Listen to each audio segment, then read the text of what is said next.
Bab ke-14. Diam-diam mengagumi. Yongki ketagihan sekali dengan masakan istrinya. Dia tidak mengira jika Indria yang selalu dianggap rendah bisa masak seenak ini. Indria anak tunggal dan kaya, tapi ternyata dia masih mau belajar memasak. Gumam Yongki sambil menikmati makan siangnya. Karena memang untuk Zahra, jadi tempat makannya itu dari wadah khusus anak-anak. Wah, pasti ini bekal dari sang istri. Canda Miftah sahabat karib Yongki. Dari semua teman, hanya Miftah yang tahu akan pernikahan dia dengan Indria. Gila, aku tidak menyangka jika dia bisa masak seenak ini. Ucap Yongki jujur. Ah masa? Sini aku coba sedikit saja. Pinta Miftah. Yongki membiarkan sahabatnya untuk mencicipi, dan ternyata tidak cukup hanya sekali. Wah keren, malam ini sepertinya aku mau numpang makan di rumah kamu. Sekalian mau melihat istri bercadarmu itu. Ucap Miftah serius. Tapi nanti malam orang tuaku akan berkunjung ke sana juga. Jawab Yongki. Lusa saja kalau gitu, abah kamu bikin aku ngeri. Balas Miftah bergidik merinding. Yongki tertawa, karena Miftah dan teman yang lain pernah kena semprot abahnya saat dulu berpesta dan mengantarkan Yongki pulang ke rumah dalam keadaan mabuk berat. Yongki, sepertinya istrimu itu sangat idaman deh. Sudah lulusan universitas terbaik, pewaris tunggal, dan pintar masak. Puji Miftah. Aku malah lulusan luar negeri, tak perlu istri pewaris tunggal, aku juga sudah sukses. Yang aku butuhkan adalah istri yang cantik dan menawan, sedangkan dia seperti mumi yang seluruh tubuhnya ditutupi. Jawab Yongki terkekeh. Kalau aku pribadi kok malah suka perempuan seperti itu untuk dijadikan istri daripada model seperti Sinta. Ujar Miftah. Kalau jelek bagaimana? Tantang Yongki. Memangnya istrimu jelek? Balas Miftah balik bertanya. Aku belum melihat wajahnya sih. Pernah saat kami tidur bersama di rumah orang tuaku, dia tetap memakai cadar saat tidur. Itu sudah membuktikan jika dia terlalu jelek dan sangat malu untuk menunjukkan padaku. Jawab Yongki. Bisa jadi malah terlalu cantik. Biasanya gadis yang sudah terbiasa memakai cadar sejak kecil dia teramat malu untuk membukanya. Kamu coba deh sesekali lihat wajahnya. Kalau ternyata cantik kamu nyesel loh. Bujuk Miftah memperingatkan. Dari semua teman Yongki, memang hanya Miftah yang punya akal sehat. Selebihnya sangat bobrok dan suka hura-hura. Makanya kalau curhat masalah pribadi Yongki hanya percaya pada Miftah.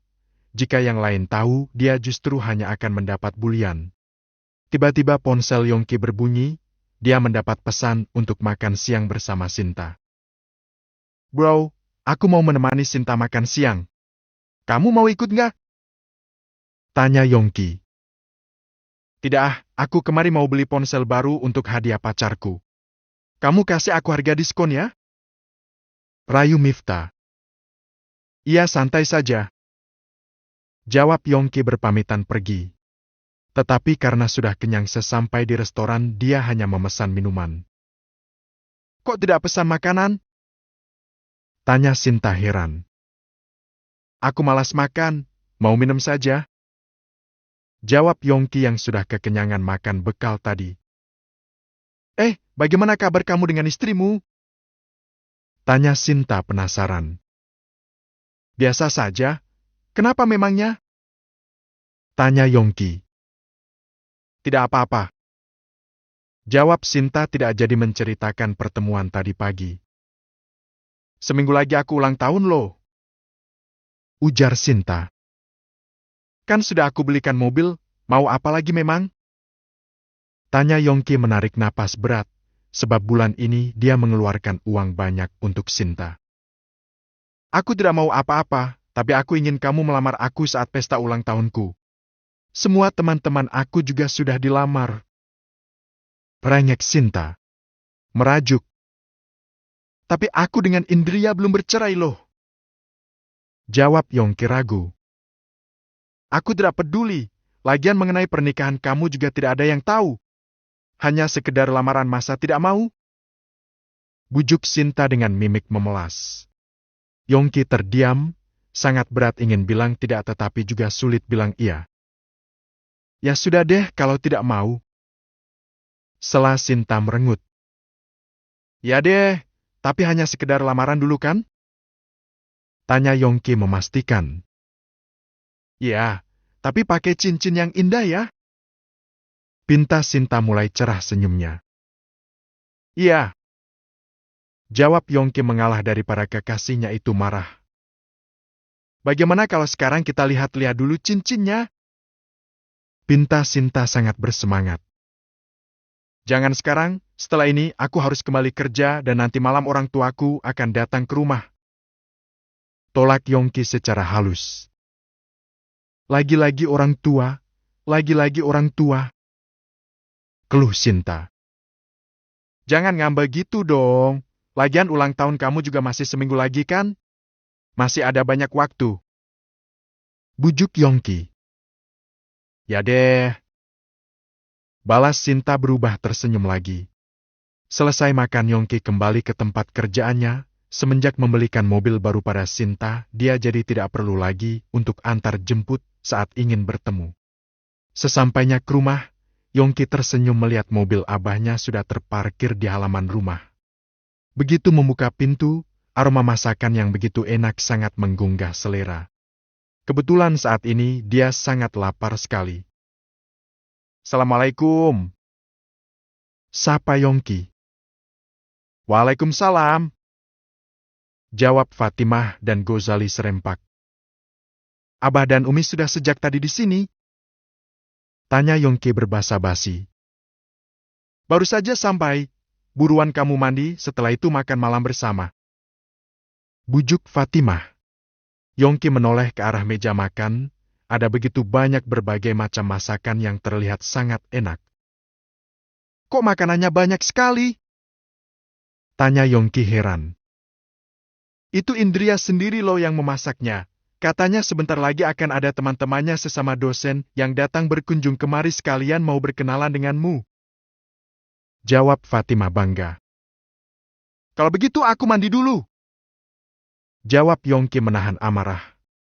Yongki segera menuju ke kamar Indria. Ketika diketuk pintu sang istri sudah langsung terbuka. Sudah pulang ya, Mas? Kamu kenapa tidak izin dulu padaku kalau akan ada teman-teman kamu yang kemari? Tanya Yongki dingin. Indria menunduk takut, dia tahu pasti akan terjadi hal seperti ini. Tetapi untung saja ada mertuanya sehingga kemarahan Yongki tidak akan meluap-luap seperti biasanya. Maaf, Mas. Aku tidak bisa menolak. Jika aku izin dulu padamu pasti tidak diperbolehkan. Jawab Indria takut. Berapa orang yang datang? Tanya Yongki memastikan. 4 orang, 5 dengan Zahra. Jawab Indria. Zahra? Jadi akan ada Firman juga dong? Pekik Yongki kaget. Indria hanya mangguk-mangguk kepala saja. Tanpa berbicara apa-apa, Yongki langsung masuk ke kamar sendiri. Sialan, aku sudah bilang untuk merahasiakan pernikahan ini, malah dia gembar-gembor. Tapi wajar juga sih. Punya suami setampan aku pasti semua wanita juga akan pamer dan bangga pada teman-temannya. Batin Yongki kesal sekaligus percaya diri. Yongki segera mandi, dia bingung mau memakai pakaian yang mana. Padahal jika ingin bertemu dengan Sinta dia teramat santai. Kok aku gugup sekali sih? Padahal juga hanya teman Indria. Gumam Yongki kesal pada dirinya sendiri. Entah kenapa Yongki ingin sekali malam ini berpenampilan yang sangat keren dan tampan. Apalagi Firman juga akan datang, hal itu membuat dia tidak ingin kalah dan ingin menunjukkan jika dialah yang terbaik.